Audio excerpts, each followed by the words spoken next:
The United States Navy is not merely a military branch, but a global control system. If the world's oceans are the highways of trade, power, and war, then the U.S. Navy is the force that determines who may travel upon them and who is barred. For this reason, understanding the U.S. Navy concerns not just its ships and submarines, but how America controls the modern world without occupying it. The truth is this: most nations defend their land borders, while America defends the oceans themselves. To control the seas is to control all resources that traverse them: energy, goods, weapons, indeed the entire economic system. To grasp the true power of this force, one must comprehend what constitutes a global navy. The key lies not in the number of sailors, nor even in the number of vessels. A truly global navy requires three essential elements: reach, endurance, and sea control. Reach means being able to arrive at any corner of the globe. Endurance means being able to remain in a target area for months without breaking down. Sea control means being able to win from the outset of combat. The U.S. Navy is built to achieve all three simultaneously at a level beyond the reach of other nations. Consider the most iconic symbol of American sea power: the aircraft carrier. Far from being an ordinary vessel, it is a floating airbase.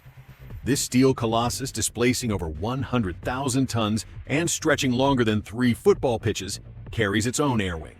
It can launch and recover dozens of fighter jets, electronic warfare aircraft, reconnaissance planes, and helicopters around the clock, without requiring permission from any land-based nation. This is precisely the terror of the carrier. It nullifies geographical constraints. Enemies can no longer hide behind distance. The carrier brings the battlefield directly to your coastline. And carriers never operate alone. They are always accompanied by an entire carrier strike group.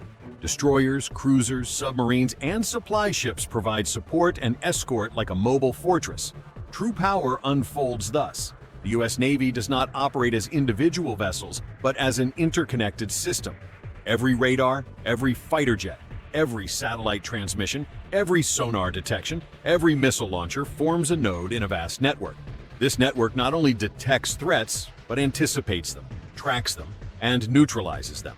At the core of this system lies multi-layered defense and multi-layered attack. Should an enemy launch missiles, U.S. vessels can intercept them at range with long-range air defense missiles. If missiles breach the defenses, they face a secondary strike from medium-range interceptors. Should these fail, close-range weapon systems will shred the target seconds before it touches the hull. It is akin to fighting within a steel storm.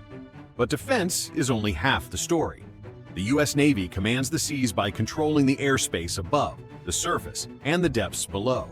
Above the ocean, carrier-based aircraft dominate the skies. Naval fighters patrol, intercept, strike land targets, and destroy enemy vessels. Their operations are not conducted blindly. They are guided by airborne early warning aircraft such as the E-2 Hawkeye, these flying radar stations providing all-round detection of targets hundreds of miles away. At sea level, the U.S. Navy operates the world's most advanced destroyers, exemplified by the Arleigh Burke class.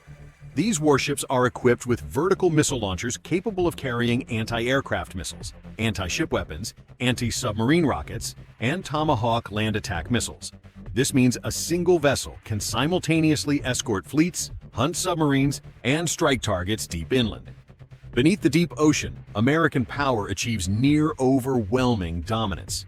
Submarines, the Navy's silent killers, are notoriously difficult to detect, intercept, and possess devastating firepower. U.S. attack submarines can covertly track enemy vessels, gather intelligence, and launch cruise missiles from unexpected angles.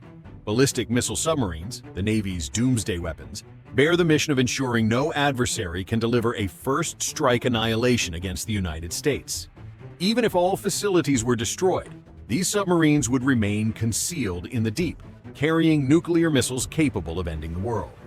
This fact alone demonstrates that the oceans are not neutral territory. They are controlled, and the U.S. Navy holds the keys. Yet another crucial factor underpins the U.S. Navy's dominance: logistical support. While most navies are confined to home waters, the U.S. Navy can project power globally and sustain operations indefinitely. This capability stems from its vast supply chain, replenishment ships delivering fuel, food, ammunition, and spare parts across the open seas, transforming the oceans into permanent operational bases. This is precisely how America achieves global power projection without establishing bases in every nation. Carrier strike groups can appear at will, remain for months, and depart unnoticed.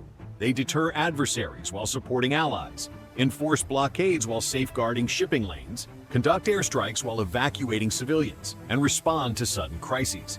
This mobility grants military power fluidity, and fluidity equates to dominance. When people ask, how does America control the seas? The answer is simple. The U.S. Navy exists not merely to defend the homeland, but to command the systems upon which the world depends. Trade routes, energy corridors, strategic choke points like the Strait of Hormuz or the South China Sea. Should these arteries be blocked, the global economy would falter.